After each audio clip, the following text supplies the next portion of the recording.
오늘 할 이야기는 조선 최초의 여성 CEO 이야기입니다. 이 여성 CEO는 정조 때의 인물인데요. 정조 때의 인물 이야기를 하기 위해서는 그전 상황을 한번 봅시다. 자, 광해군 한번 보자. 광해군 잠깐만 짚고 넘어가자.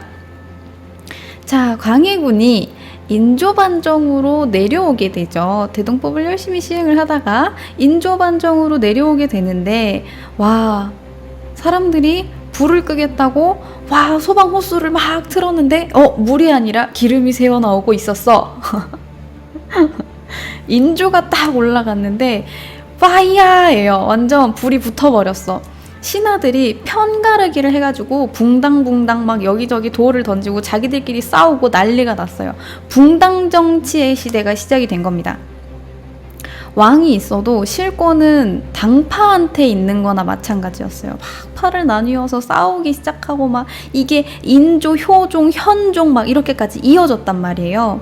근데 이게 숙종 때까지 이어졌는데 숙종 때에 탕평을 시도를 합니다. 탕평책.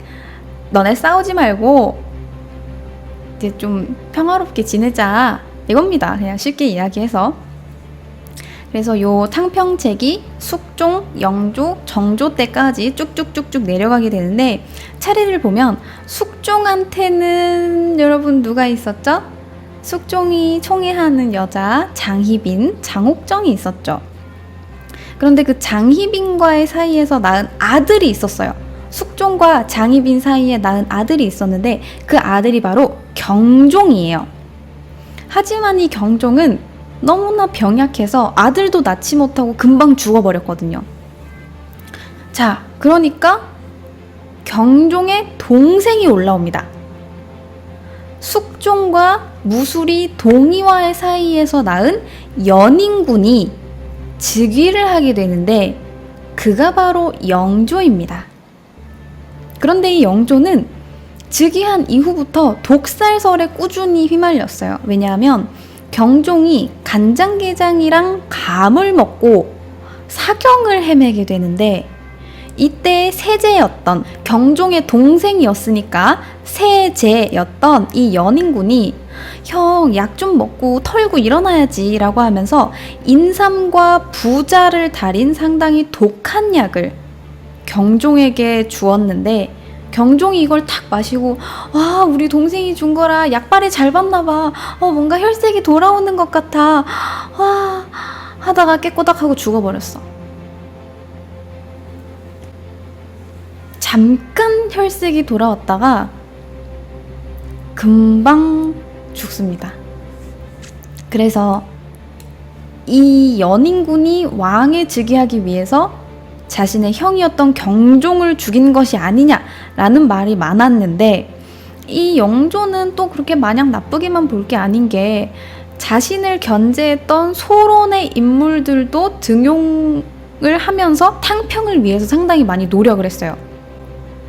원래는 나를 지지하는 쪽만 많이 끌어다 쓰고 나를 반대하는 쪽은 에이 너네들은 좀 나 반대하니까 내가 뭘 하려고 해도 너네는 나 반대할 거잖아 이렇게 할 수 있는데 영조는 그렇게 하지 않았어. 그런데 이 소론에게 벼슬을 주었는데 문제는 이 소론한테 벼슬을 주고 살인자가 사대부를 낚는다 라는 이야기가 돌면서 영모가 일어납니다. 이것이 바로 이인좌의 난이에요. 그런데 영모는 생각보다 금방 진압이 됐는데 영조는 영모가 일어났을 때 어떻게 했을까? 막 화를 냈을까? 아니면 막 짜증을 냈을까? 아니, 울었어. 영조는 잘 울었어요. 형이 그리워서 울고요. 백성이 불쌍해서 울고요. 나라에 영모가 일어나서 울고요. 비가 너무 안 와서 울고요. 비가 너무 많이 와서 울고요. 신하들이 너무 당파 싸움을 많이 해서 울었어요. 영조는 눈물이 많은 남자예요. 그런데 이렇게 눈물을 막 흘린 이후에는 눈물을 싹 닦고 또 엄청 예민해지는 거야, 사람이. 막 울다가 갑자기 예민해져서 짜증을 내. 그리고 그때 기분 나쁜 말을 들으면 귀를 씻곤 했어요. 상당히 유명한 이야기죠. 영조는 기분 나쁜 이야기를 들으면 귀를 씻었어요. 그래서 이런 점들 때문에 영조에게 정신병이 있었다고 생각하는 사람들도 있습니다. 그런데 이 영조는 엄청 근검절약의 대표적인 왕이었습니다. 어느 정도였냐면 겨울에 보통 왕은 소옷을 입잖아요. 근데 겨울에도 무명옷을 입었어. 겨울에도 무명옷을 입고 수라의 반찬을 점점 줄여 괜찮아. 난 안 먹어도 돼. 줄여 하다가 결국에는 뭘 먹고 살았냐면 밥, 김치, 간장 이렇게 딱 3개만 먹고 살았어요. 물론 늘 그랬던 건 아니지만 왕이 이 정도 먹었다는 건 진짜 대단한 거거든요. 그래서 이렇게 근검절약의 대표적인 왕이었어요. 또 당시에는 우유가 되게 귀했거든요. 그런데 우유가 엄청 귀했는데 왕비, 자기 세자 이렇게 3통만 먹으면 될 우유를 4통을 먹은 거야. 그래서 왜 4통이나 먹었느냐 이렇게 물어보니까 세손도 있지 않사옵니까? 세손 전하에게도 우유를 드렸나이다 이렇게 이야기하니까 세손은 아직 어리니 주지 말아라. 소도 자식이 있으니 먹여야 할 것이 아니냐 라고 이야기하는 등 상당히 지금 생각하면 되게 좋은 왕이었던 것 같아요. 그죠? 네. 근검절약하고 소도 생각해주는 그런 왕이었어요. 그런데 이 영조는 정치는 되게 잘했는데 아들을 키우는 게 정치보다 힘들었나 봅니다. 영조에게는 즉위하기 전에 아들이 한 명 있었는데 이 아들이 참 안타깝게도 9살에 요절했어요. 그리고 이후 줄줄이 딸을 낳게 되는데 딸만 낳다가 와 이러다가 이제 우리 왕위가 끊어지는 거 아니냐 이거 대가 끊어지는 거 아니냐라는 걱정을 할 때쯤 영조가 44살이 되었을 때 얻은 왕자가 바로 사도세자입니다. 애지중지 소중 우리 사도세자 태어나자마자 원자로 책봉이 됩니다. 와 근데 이 사도세자가 원자로 책봉이 됐는데 세상에 너무 총명한 거야. 어느 정도였냐면 1살 조금 넘어서부터 15개월 때부터 글 공부를 시작했어요. 1살 조금 넘어서부터 글 공부를 시작하더니 2살에는 한자를 읽어요. 그래서 왕이라는 글자를 보면 영조를 이렇게 가리키고 세자라는 글자를 보면 자기를 이렇게 가리켰다고 합니다. 그리고 사치할 치자를 보더니 자기가 입은 옷을 이렇게 봤어. 비단 옷이야. 그리고 여기에 무슨 막 구슬이 막 이렇게 꼬여져 있어. 막 뭐 자기가 되게 치렁치렁한 뭔가를 하고 있어. 그거를 탁 벗더니 이것이 사치하는 것이다 라고 했대요. 그리고 아버지가 이렇게 물었대. 영조가 비단이 좋은 것 같으냐 무명이 좋은 것 같으냐 라고 물었더니 저는 무명이 더 좋습니다 라고 하면서 아버지 따라서 겨울에 무명옷을 입으려고 했다는 그런 이야기도 있어요. 와우. 그리고 소학에서 배웠다면서 갑자기 영조가 막 우리 사도세자가 밥 먹는 게 너무 예쁜 거야. 그래서 오구 우리 세자 오늘 어땠어요? 오늘 괜찮았어요? 오늘 즐거웠나요? 이러니까 갑자기 세자가 입에서 먹던 거를 주르르 뱉어내기 시작합니다.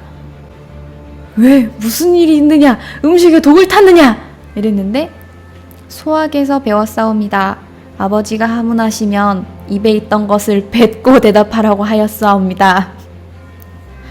이 초엘리트 세자 전하가 9살까지는 되게 괜찮았어요. 9살까지는 뭐 이 아이가 뭐 엄청 똑똑하고 막 누가 봐도 예쁜 아이고 그런데 10살이 딱 지나고 나서부터는 본인의 취향이 되게 확고해진 거예요. 그래서 너무나 문과를 사랑하는 우리 영조의 발행과는 달리 이 사도세자가 무인의 기질을 드러내기 시작합니다. 그러면서 점점 멀어졌어요. 영조가 되게 많이 물어보는 스타일이었나 봐요. 그래서 누가 봐도 이 사도세자는 무인의 기질을 갖고 글 공부를 하는 걸 점점 싫어하기 시작했는데 영조가 물으니까 아니옵니다. 저는 문학이 좋사옵니다. 이렇게 이야기하니까 영조가 슬퍼했다고 해요. 네가 거짓으로 대답하는구나 라고 하면서, 그러니까 이런 것들을 상당히 못마땅해 했던 것 같아요. 그러다가 이 부자지간이 멀어지게 되고 계속해서 세자를 꾸짖게 되고 세자는 계속 혼나기만 하니까 아버지인 영조가 어려워지고 멀어진 거지. 그러다가 종국에는 세자만 만나면 귀를 씻는 거예요. 그리고 이 귀 씻은 물을 자기가 싫어했던 옹주, 화협 옹주의 집 담벼락에다가 뿌려버립니다. 자기 아이들을 왜 이렇게 싫어했는지 잘 모르겠어요. 그래서 이 화협 옹주와 사도세자는 둘이 만나서 우리는 아버지의 귀 씻을 준비물이구나, 이렇게 이야기를 했었다고 합니다. 그러다가 1735년 결국 여러분들도 아시다시피 사도세자는 뒤주에서 생을 마감을 하게 되는데, 그 사도세자의 아들이 바로 정조입니다. 아버지와는 다르게 학문적인 능력이 엄청나게 뛰어났던 이 정조는 영조가 어마어마하게 소중하게 키웠습니다. 아이고 우리 새손 이라면서 엄청 애지중지하게 키웠고, 그 기대에 부응해서 이 당시에 조선의 르네상스라고 불리는 정조가 탄생을 하게 된 거죠. 그리고 특히나 이 정조는 신분 차별을 완화시키고 싶어 했고, 그 노력 덕분에 빛을 발한 인물이 있었으니 그것이 바로 오늘의 주인공 김만덕입니다. 이 김만덕이라는 인물은 제주도에 살고 있던 여자예요. 양인이었던 아버지와 어머니 그리고 2명의 오빠를 가진 평범한 아이였어요. 자, 그런데 이 김만덕은 안타깝게도 12살이 되던 해에 부모가 사망합니다. 아마도 아버지는 배를 타고 나갔다가 사망했던 것 같고 어머니는 그것을 못 견뎌서 죽은 것 같아요. 그리고 부모가 죽으니까 이제 오빠들은 친척 집에 맡겨져서 목동이 되었다고 합니다. 그래서 막리를 하면서 살았고 김만덕은 은퇴한 기생에게 맡겨지게 돼요. 자, 그런데 여기서 김만덕은 자신이 몰랐던 재능을 발견을 합니다. 그게 무엇이냐? 바로 춤이면 춤, 노래면 노래. 다 잘해. 연예인이야. 타고났어요. 이렇게 타고난 기생의 뭔가 기회를 가진 이 김만덕은 결국 기적의 이름을 올리게 됩니다. 그렇게 제주에서 나름 이름난 기생으로 활동을 하던 김만덕은 23살에 갑자기 무슨 심경의 변화를 겪었는지 갑자기 관아로 찾아갑니다. 그러더니 내 신분은 원래 양인이었으니 기생의 신분이 아닌 양인으로 올려달라 라고 요청을 해요. 관아에 찾아가서 신분을 기생이 아닌 양인으로 바꿔달래. 근데 이게 말처럼 쉬워요? 무슨 신분 바꿔달라는 게, 우리 엄마 아빠가 양인이었고요, 저는 맡겨져서 기생이 된 거니까요, 저도 양인해주세요. 이렇게 하면 그게 되는 거예요? 쉽지 않죠. 그런데 김만덕은 포기하지 않았어. 끈덕지게 찾아갑니다. 여러 차례 관아를 찾아가서 끈질기게 민원을 올린 결과 기적에서 이름을 빼고 양인이 됩니다. 자, 그런데 성공을 했어요. 양인이 됐어. 그런데 참 안타까운 건 이때부터 김만덕이 무슨 일을 했는지가 기록이 없어요. 33년이거든요. 기록이 없어요. 뭘 해서 돈을 벌었고 어떻게 거상이 되었고 무슨 일을 해서 부를 축적을 했는지가 알려져 있지 않아요. 자, 어떻게 해서 돈을 벌었을까요? 자, 당시의 경제 상황을 한번 살펴봅시다. 임진왜란이 끝난 이후 조선은 모내기법이 일반화됩니다. 이 모내기법이라고 하는 이양법은 모판에다가 심어서 미리 이걸 싹을 틔워놓는 거예요. 그래서 얘네들을 뽁뽁 뽑아가지고 이미 자란 아이들을 그냥 바꿔서 심는 거예요. 그러다 보니까 잡초도 많이 안 자라고 손도 덜 가고 더 많이 재배할 수 있게 된 거죠. 그리고 자, 여기까지 이양법이 나왔어요. 그런데 여기에서 더 중요했던 건 광해군 때부터 시행되었던 대동법이 100년이 지나서 이 김만덕이 살았던 때에는 전국적으로 시행이 되고 있었어요. 자, 그런데 대동법이 무엇이냐? 그 전까지는 우리 빈부격차를 신경 쓰지 않고 특산물을 내도록 했어요. 그게 세금이었어요. 그러니까 뭐 부자고 가난하고 이걸 떠나서 너 제주에 살아? 너는 전복? 너 제주에 살아? 너는 말? 근데 당장 내 입에 풀칠하기 어려운데 말을 어디서 구해요? 그래서 특산물을 만약에 못 구하잖아. 그러면 세금을 못 내게 되는 거잖아. 그러면 안 되지. 그래서 그 지역의 관리가 대신 내줍니다. 오, 좋지 않아요? 아니요. 말이 만약에 100원이었으면 대신 내주고 나서 300원을 요구하는 거예요. 더 몇 배는 비싼 돈을 받아 챙기니까 대동법은 이걸 없애버린 거예요. 그리고 특산물 대신에 무조건 쌀과 동전 이런 구하기 쉬운 걸로 바꿔준 거고, 이게 또 소유한 토지에 비해서 이게 늘어난 거기 때문에 땅을 더 많이 소유한 지주일수록 더 많은 쌀이나 더 많은 돈을 내야 되고, 상대적으로 빈곤했던 백성들은 조금만 내도 되고, 이러니까 정말 당시에는 어마어마한 제도인 거죠. 자, 그리고 이 대동법으로 인해서 경제 구조가 바뀌게 됩니다. 자, 아무리 대동법이 시행이 되었다고 해도 임금님은 궁궐에서 더 많은 특산물을 사용을 해야 돼요. 필요하단 말이야. 법성포 굴비도 먹고 싶고, 제주도 감귤도 먹고 싶고, 제주도에 있는 말도 타야 되고, 성주에 있는 참외도 먹고 싶단 말이에요. 그걸 다 어디서 구하냐고. 수라상에서 이렇게 딱 차려놓으면 이것은 성주 참외인가? 성주에 있는 백성들은 지금 어떠한가? 이러면서 당시 이제 백성들에 대해서 한 번 더 생각하게 되는 그런 소중한 특산물인데 없으면 안 된다고.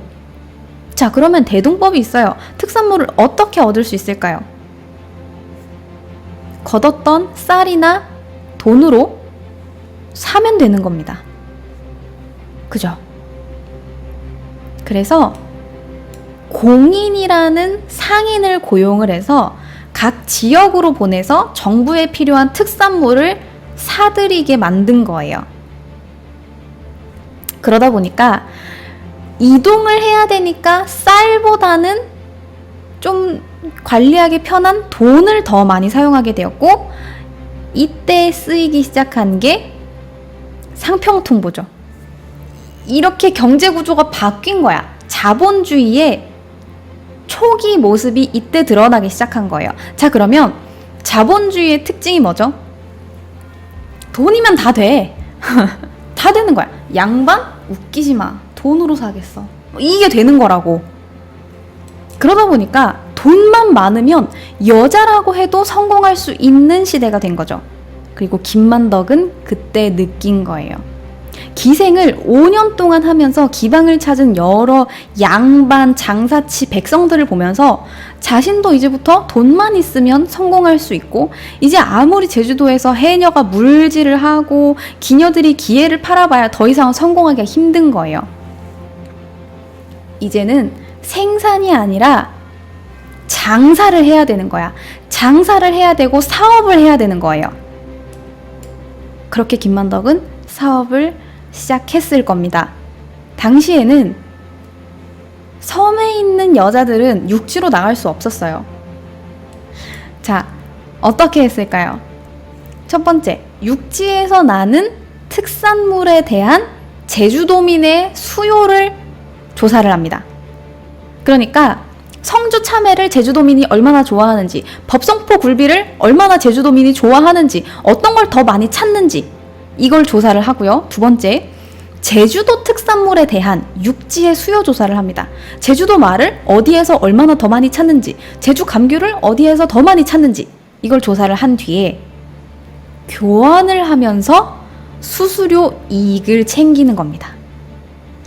아주 쉬운 교환을 통해서 이익을 얻기 시작한 거예요. 그래서 이 김만덕은 제주에서 조그만한 포구, 작은 상점으로 시작해서 33년 만에 제주에서 제일 가는 객주의 주인이 됩니다. 어마어마한 부를 축적한 거예요. 대충 추리해본 이 김만덕의 부를 축적한 경로는 이러합니다. 자, 그런데 부자는 차고 넘쳐요. 뭐 여자가 돈을 벌 수도 있지. 지금까지 기록에 남을 이유가 뭐예요?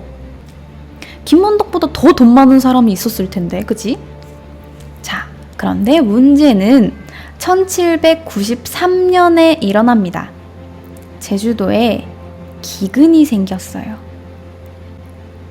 상소문에 의하면 제주도는 여러 차례 흉년이 들었지만 지난해처럼 추수할 것이 전혀 없었던 것은 전에 없던 일입니다. 겨울부터 여름까지 굶어 죽은 사람이 몇천 명이나 되는지 모르는데 올해 8월에 또 큰 바람이 연일 불어서 황무지나 다름없고 내년 봄이면 틀림없이 금년보다 배는 더 많은 굶주림을 호소할 것입니다. 라고 올라왔어요. 그리고 1794년 제주의 겨울 인구가 약 62,700명 정도가 됐는데 바로 다음 해 겨울 47,700명이 됐습니다. 1년 사이에 17,000명이 굶어 죽은 거예요. 자, 그런데 우리의 정조가 이것을 보고만 있지 않았겠죠. 1795년 10월부터 다음 해 4월까지 35,100석의 진hul곡을 뿌립니다. 당시에 백성들을 살리기 위해서 무료로 그냥 쌀을 다 푼 거야. 그래서 이 배가 막 쌀을 싣고 두두두두두 제주로 가고 있는데 배가 침몰해 버렸어요. 그래서 11,000석의 진hul곡이 사라집니다. 이러다가는 정말 제주 사람들이 절반은 죽어나게 생겼어요. 자, 이때 김만덕이 재산을 텁니다. 그리고 육지에서 300섬의 쌀을 사서 제주로 옮겨요. 이때는 이미 흉년이 계속된 상태였고 원가의 4배를 주더라도 쌀을 살 사람들은 어마어마하게 많았어요. 이때 돈을 벌어야 되는 거예요. 자, 그런데 김만덕은 어떠한 대가도 바라지 않고 관아에 이걸 쾌척해버립니다. 그냥 줬어요. 나 돈 많으니까 그냥 여러분들 쓰세요 하고 그냥 준 거예요.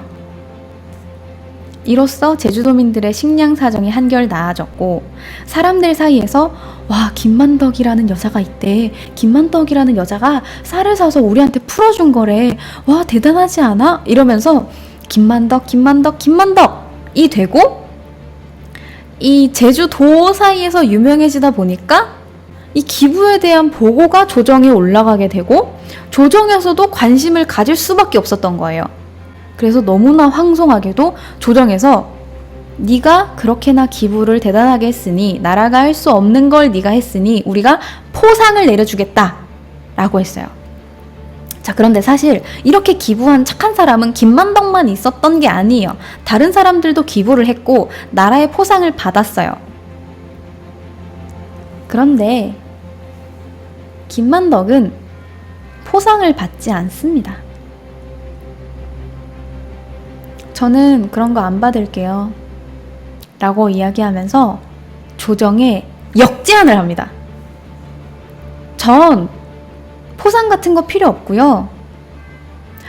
서울에 가서 왕이 계신 곳을 한번 보고 금강산에 가서 12,000봉을 한번 구경한다면 죽어도 여한이 없을 것 같습니다. 라고 이야기해요. 조정에서는 당연히 고민에 빠지게 되겠죠. 아까 이야기했듯이 당시 섬의 여자들은 육지의 상륙이 법으로 금지되어 있어요. 법으로. 그래서 이 한낱 기생이었던 여자의 소원을 들어주기 위해서는 왕이 법을 어겨야 되는 거야. 야, 씨, 이거 어떻게 해요? 근데 이 사람이 푼 게 한두 푼이 아니잖아요. 와, 이거 어떻게 하지? 다른 왕 같았으면 무시했을 수도 있죠. 하지만 그가 누구입니까? 정조입니다. 자, 만덕을 불러드립니다. 이미 나라에는 기근으로 인해서 많이 어려워졌고 백성들의 민심이 흉흉해져 있는데 이렇게 백성을 위해서 노력한 사람의 노고를 치하하면서 제주도에 섬에 있는 여자라고 할지라도 인정해주고 소원을 들어주는 거잖아.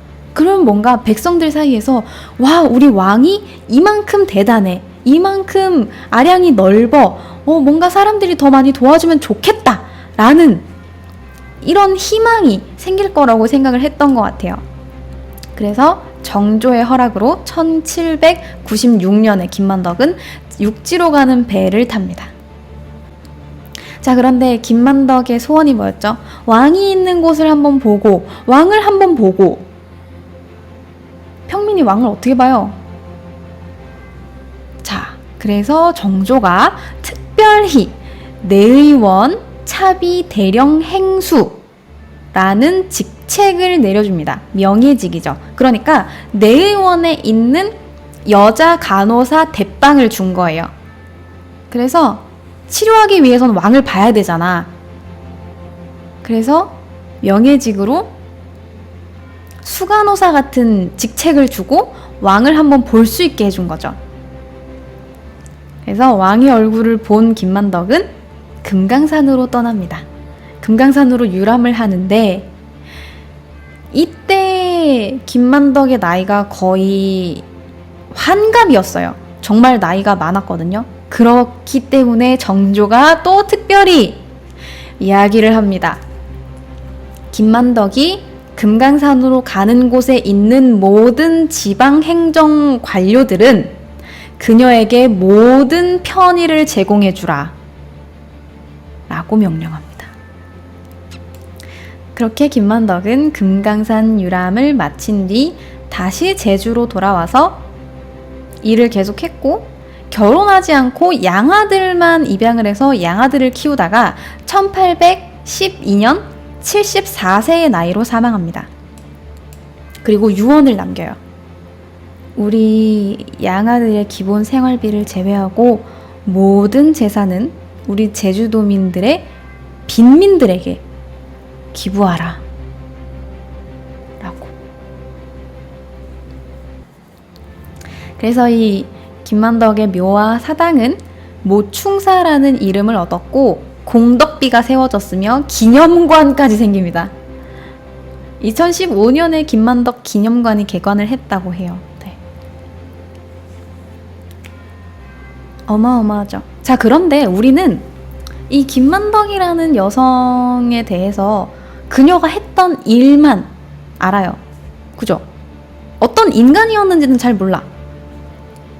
그리고 그만큼의 부를 축적하는데 정말 좋은 일만 해서 축적했는지도 우리는 확실히 잘 모르죠.